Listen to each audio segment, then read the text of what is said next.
Admissions officers, essay coaches of Reddit. What was the most pretentious application you've ever seen? Story 1. I got to interview some students for a special program in my undergrad. It was highly competitive and lots of people wanted it. Young woman comes in. I offer her a seat. I'd prefer to stand. This won't take long. It won't? No, my dad is the dean of one of the colleges, and my mom is one of the professors who established this program. I'm getting in. I emphasize that she really should take a seat. She refused again. So I say, hey, this interview, me approving you is part of the process. You have to do well in this to get in. You'll say I did well, or my parents will make life for you. Her parents had zero impact on anything in my life, and I told her as much. After articulating this to her, I said, I'm going to give you a chance to walk out the door and restart this interview. Fresh start. She lost it and yelled at me for like 5 minutes. I filled out the interview sheet with direct quotes from her tantrum. She didn't get in. A few days after decisions were made, I got an email from her father who was, in fact, a dean. He asked me to come in and have a chat with him. It was totally a request. I went to talk to him. When I went to see him, he had a copy of the interview sheet where I had several direct quotes from his daughter. Some of the quotes were awful and directed at me, my family, and basically everything she could hit on. He apologized profusely for his daughter and asked if she could redo the interview. He was leaning on me a bit at this point. I told him that choices had already been made and she was not selected. The whole thing was mind-blowing. She was so entitled. Story 2. I was a medical school interview coach, earning some extra money through med school. Some applicants were great. Others were what you'd expect from kids whose parents are paying a tutor to teach them how to act normal. Our med school interviews are easy to pass, but difficult to do well in. They involve generic questions like your passion or interests, ethical scenarios, decision-making questions, knowledge of healthcare topics, etc. There have been memorable answers to mock questions. In terms of pretentious, I asked one guy what his hobbies were, and he said he loved Armani suits and buying expensive coffee blends. Not a great answer, but what killed it was that he began describing the smoothness of the bean and licking and smacking his lips together in wet, squelching noises.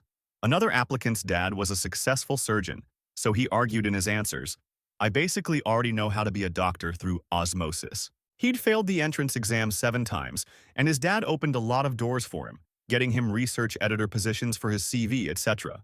There were complex family dynamics. He would say really inappropriate things like, when I'm a doctor, I can buy and sell you and all your friends. All I have to do is pass this stupid exam and interview and my dad will get me a spot in the training program. You'll be struggling for years. He'd then flip to complaining for half an hour about how his sister gets treated like a princess and call me at 10 p.m. just to talk. I declined further sessions but was pretty sympathetic, to be honest. Whenever his dad called to arrange sessions and materials, he was very pejorative toward his son. I had trouble hearing him during one of the phone calls because of background noise until he stepped outside. Later found out that he had been calling me, a tutor, during his son's graduation ceremony. He missed his son going on stage to receive his diploma because he was arranging a booking time with me. It placed a lot of his son's defensive behavior in context. And no, he has not been accepted into a med school. That was 2 years ago, and he emailed only a few weeks ago to request access to my Google Drive to brush up on some things. I granted it because when your answer to a conflict and teamwork question is, I'd tell them I'm sorry that they're wrong. No amount of Microsoft Word documents will change your performance. Story 3. I worked in a very religious private school's admissions department for a few weeks, filing applications. The parents had to write a letter about their child and why the school would suit them. I'll always remember the man who wrote 3 pages about how successful a businessman he was, how he owned several businesses, how good he was at the school's main sport, and then attached a large check to the last page. Not a word about the kid. What I remember most?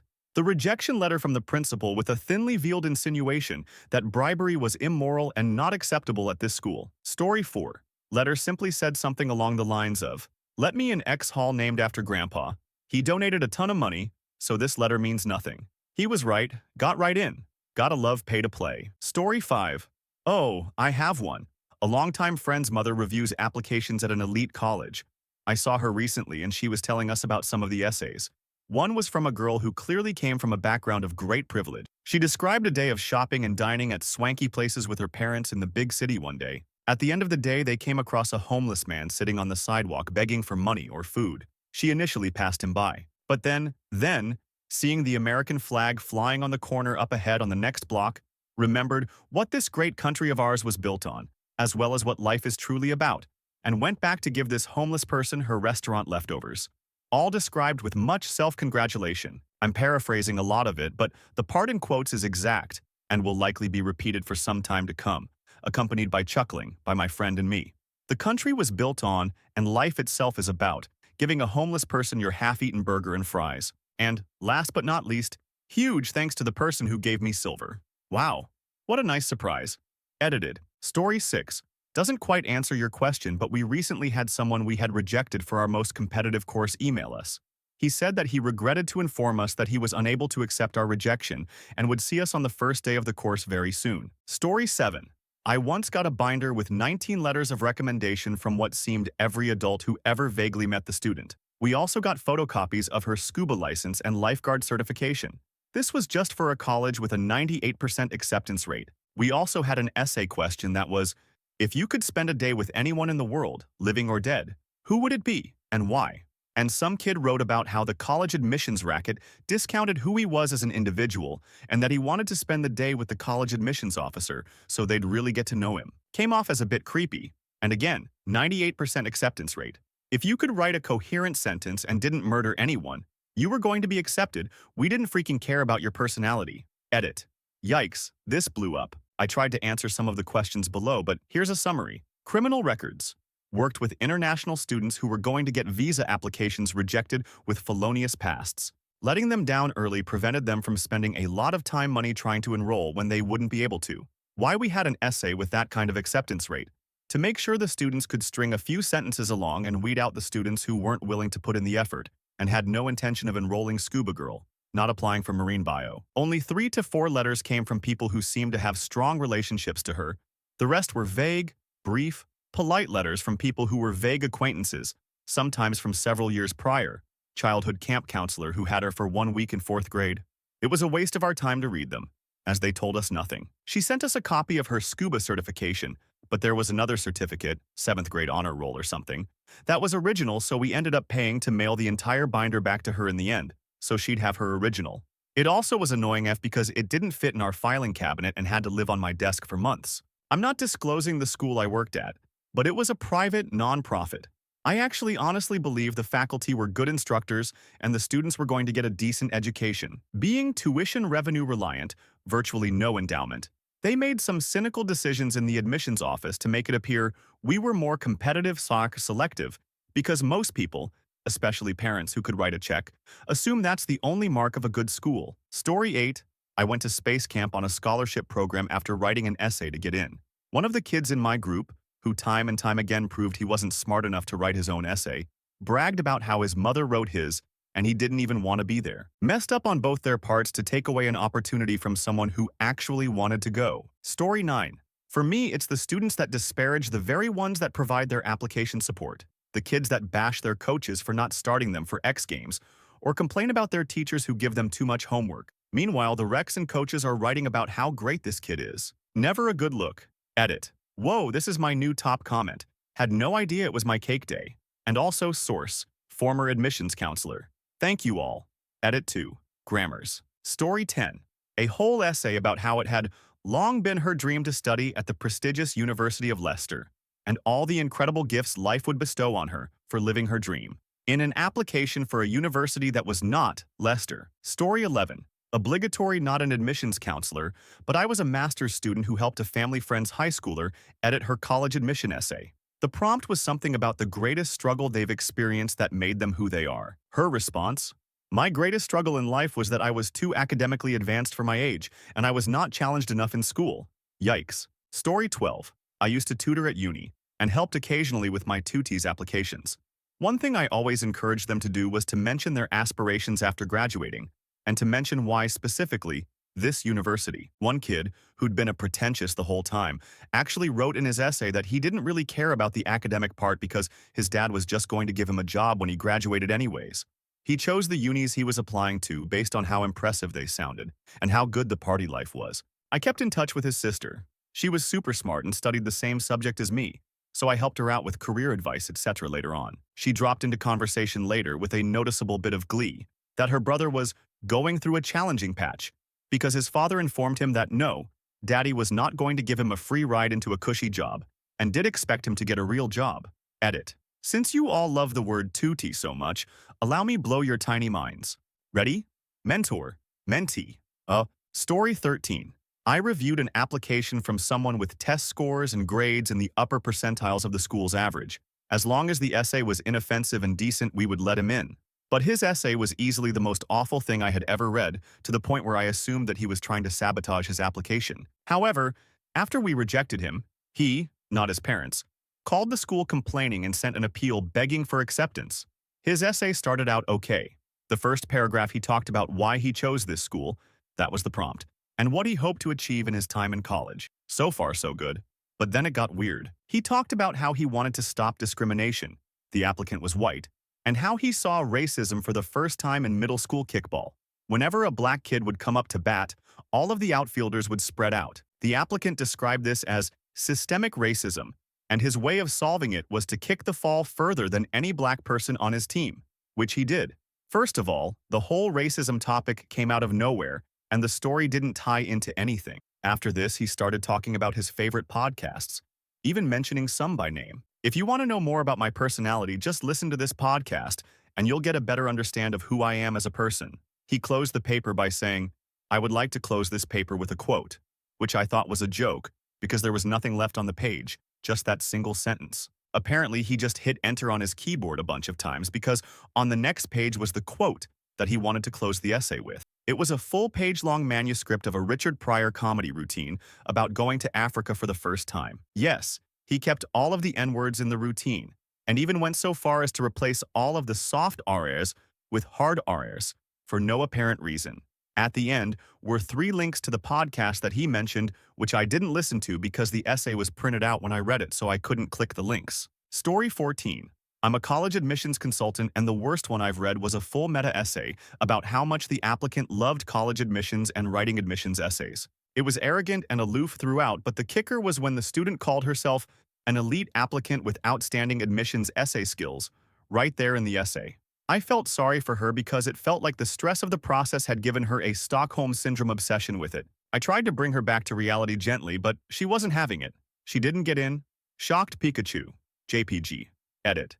If you're working on a college application, please come check out our Applying to College. Story 15. Not an admissions officer, but I was part of an admissions committee when I served as faculty at a wonderful university. One admissions essay compared his act of applying to the law school with that of a Palestinian child facing oppression.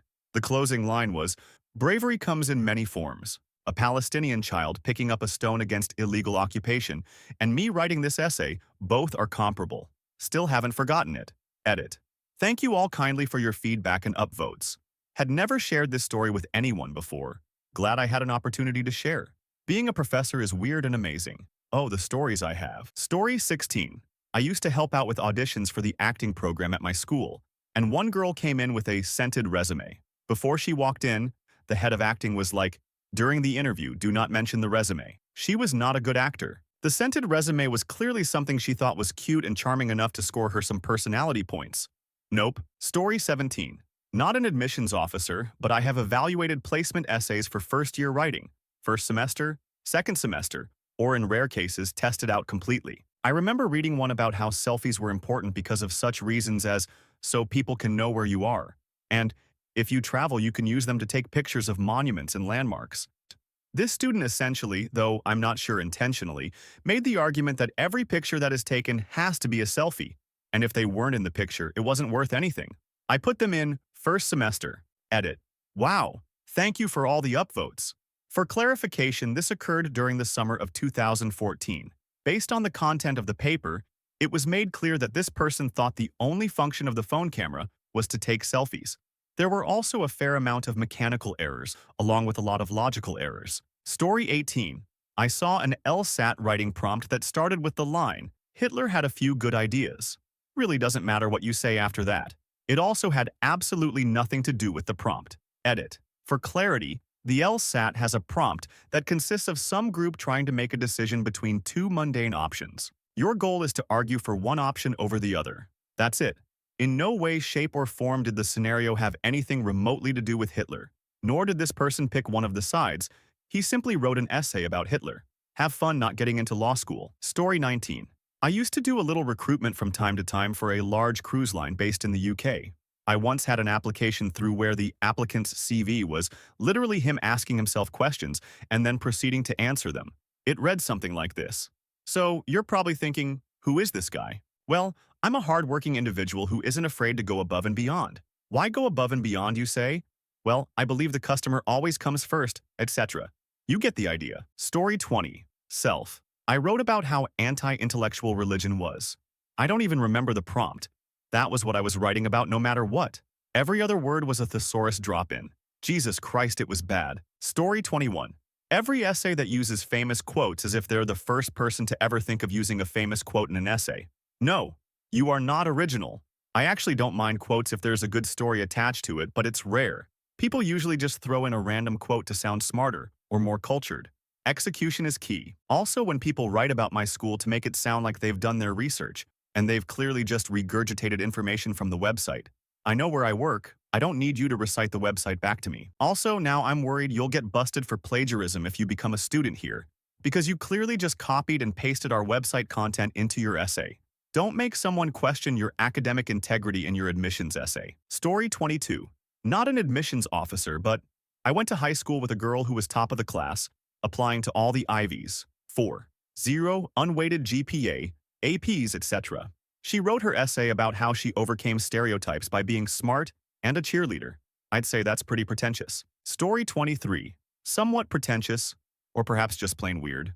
I had an individual offer me money to write an application essay which was about himself. He had to have some sort of... Story 24. My best friend was salutatorian of her class of 600. She only applied to one college, and it was an Ivy League. She is an upper-middle-class white girl who plays the harp. She wrote her college essay on being a jet setter. It pains me to say that she was completely shocked when she got flat-out rejected. Story 25. This might be too off-topic, but there was that 5-year-old Chinese kid who had a 15-page resume. It seemed to be just a list of random his parents forced him to do, and their outright lies. Story 26. I am not an admissions officer. I am a school ambassador. Give tours for prospective students, not families.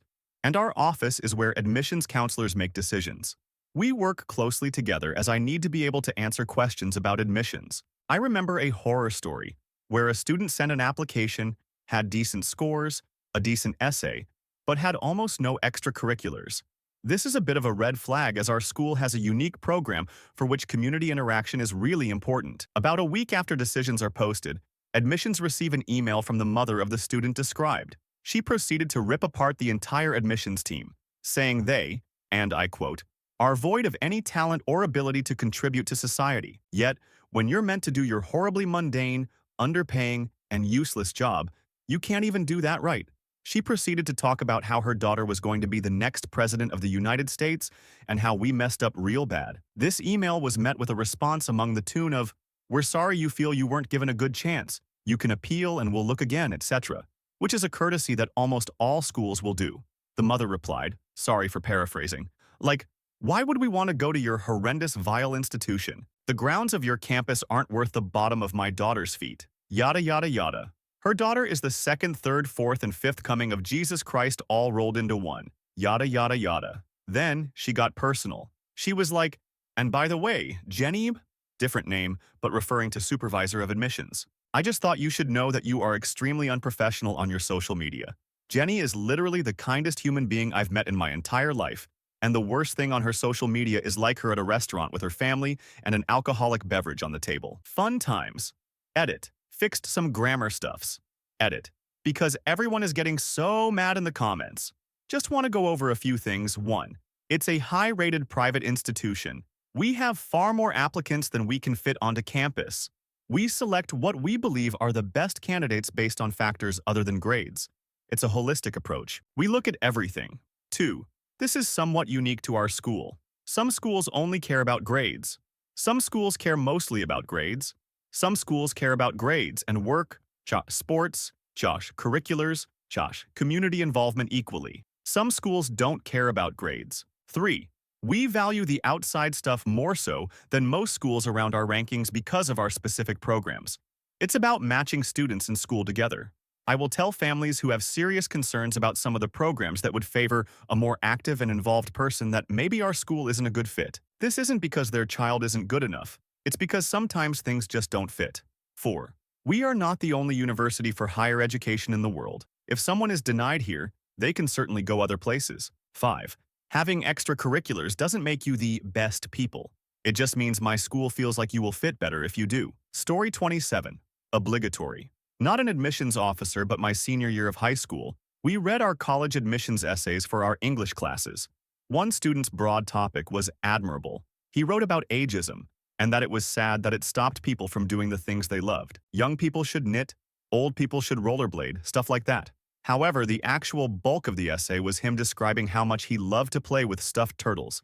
He got into a highly competitive university with that essay, but mostly because his parents worked there. Edit, changed, no, to knit. Story 28. I'm a college admissions consultant, and this is a list of common essay mistakes I give my clients. I've seen all of these many times. Warning: if you're a college applicant and you don't have a solid list of potential topics or a rough outline of your essay, stop reading now. Seriously, don't start with lists of rules or errors because they will feel limiting or excessive and will likely stifle creativity, and actually focus your attention and energy on what you shouldn't be doing, rather than devoting it to creating new ideas or topics. Okay, do you have a rough draft or an outline, or at least some topics? Really? Good. Read on. And remember that these are just guidelines, so if you really want to break one of these rules, you can. Just recognize that it's risky to do so, and you will need to write a really great essay to make the risk pay off. 1. Don't choose a common topic. It's possible to write a good essay on a common topic, but so much more difficult because of the sheer volume that comes in. These include the standard sports injury, championship, mission trip, divorce, moving to a new city, death of a grandparent, and slightly meta, getting into this college would be the culmination of my dreams, essays. To a lesser degree, this also includes soup du jour, essay topics like cryptocurrency, social media, or whatever else is trending. Yes, it is theoretically possible to have a good essay on any of these common topics, but every AO rolls their eyes and dies a little inside every time they have to read another one. 2. Make sure you write about something that is actually important to you. Full meta essays about college applications, JAC grades, JAC or tests, feel like they are clever and creative, but they aren't that distinctive or original. And there's no way the college application process is that big of a part of who you are because you've only been doing it for 7 months tops. People who write about this are trying to project intelligence and depth, but it does the opposite. Other people write about things they think AOs want them to write about. What they actually want you to write about is you. 3. Don't write about super polarizing or sensitive issues. Don't be dogmatic, political, religious, cult-like, overly dramatic, aggressive, racist, sexist, or argumentative. Often you come across as somewhat crass or blunt simply because you don't have the space to explain your complex views fully enough, and the topic is so delicate. Other times, your opinions clash with the deeply held views of whoever is reading your essays. Again, it's possible to write good essays on delicate topics, but it's risky, just like killing a fly in your grandmother's house with a baseball bat. For example, one student got into Stanford with a 100-word supplement on what was important to him that was just Black Lives Matter, 33 times. A grand slam on the poor insect, but it was very risky and could have backfired badly. 4. Don't curse too much. Try too hard to incite pity or catharsis. Be overly pessimistic, self-deprecating. Talk about your forays into illegal, unethical activities, or do anything else dark, depressing, or weird. You want to stand out as unique, but not like this. You can curse a little and brush up against dark or challenging material, but you want your essay to portray a positive view of you. See the essay FAQ for more details. 5. Avoid using too many big words. Do not repeat, do not touch that thesaurus. You want this essay to be your voice. You're smart, and you want the AO to know that. But they will already see your SAT verbal score and your transcript, so you don't need to hit them in the face with a thesaurus. Using too many big words sounds unnatural and makes it sound like you're trying to be impressive rather than expressive. Instead of coming away with, wow, this guy is really passionate and a creative writer, they might just find you insincere, boring, and uninspiring. Big words in excess drain emotion and jar the reader out of the story and remind them that they're sitting in a windowless room evaluating essays. They are way overused in these essays too, and often evoke a "here we go again" sigh. You can sound full of yourself and arrogant as well as out of touch. Remember that you want to be likable, personable, and charismatic. These will be more impressive to an AO than people who try too hard to impress with intellect and vocabulary.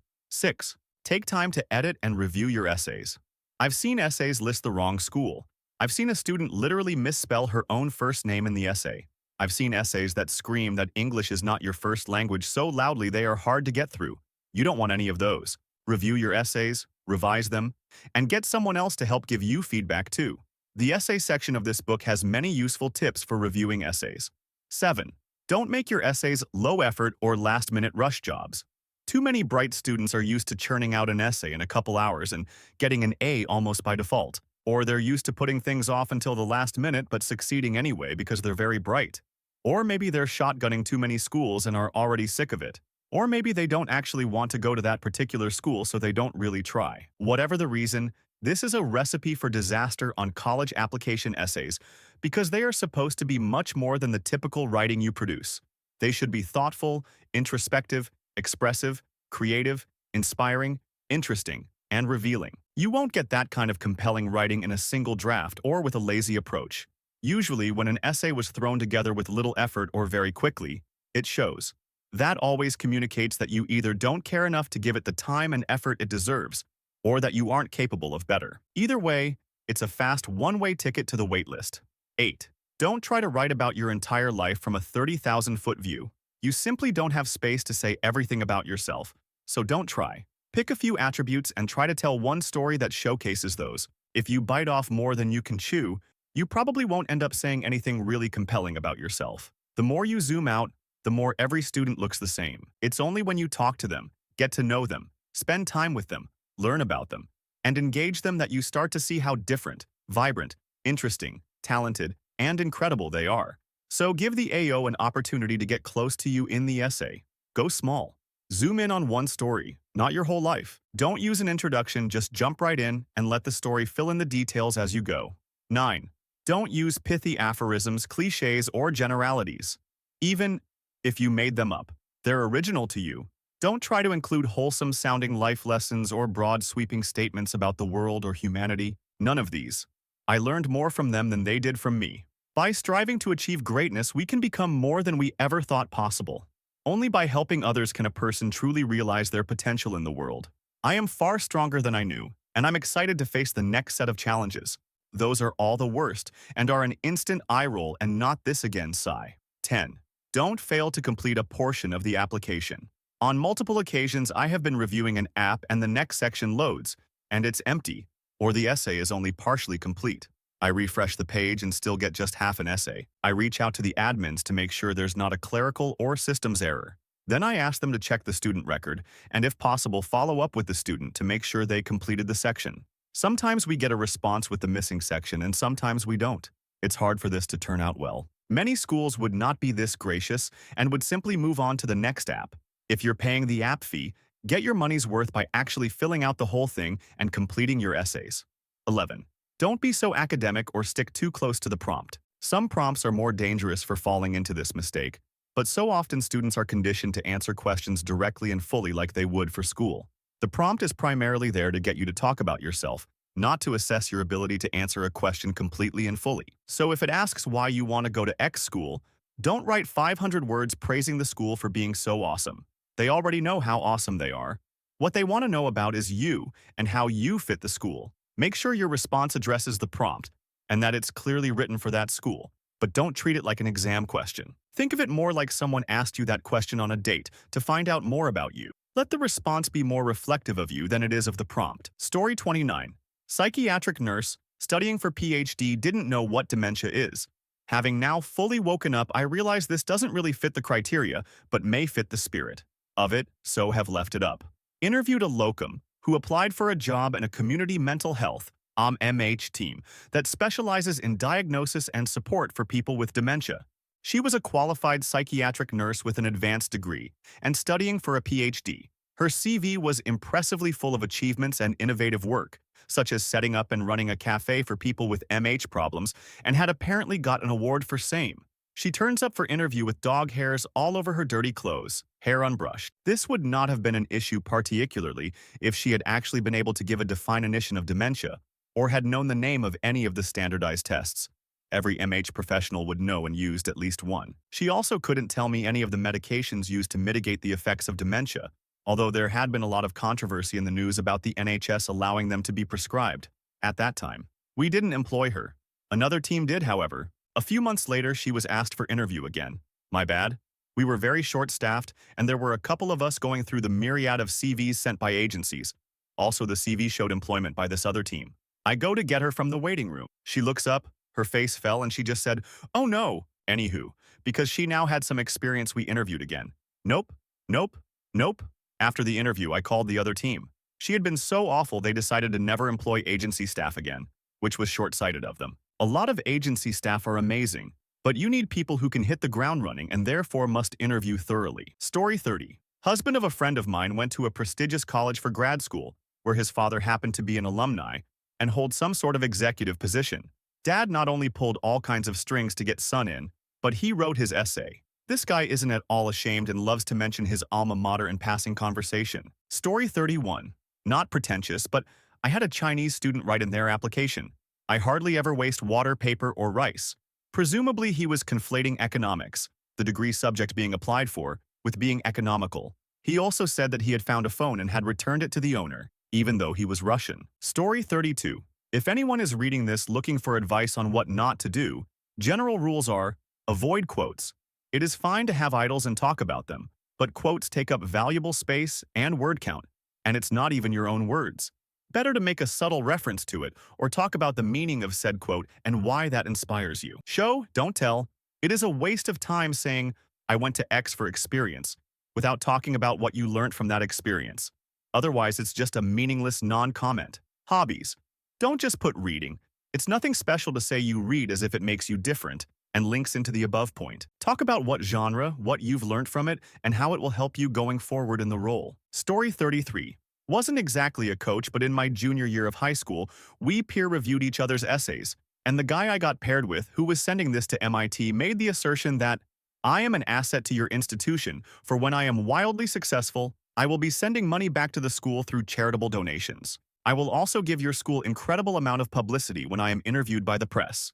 He didn't get in. Story 34. Part of a honors college at my school. One of our essay questions was to pick a word that describes you and why. One kid chose literally because, as a kid, he had the mental acuity to know what the word actually meant. So when his mother would tell him not to touch his sister, he would touch her clothes instead, and other things of that nature. It is now a running gag within the group.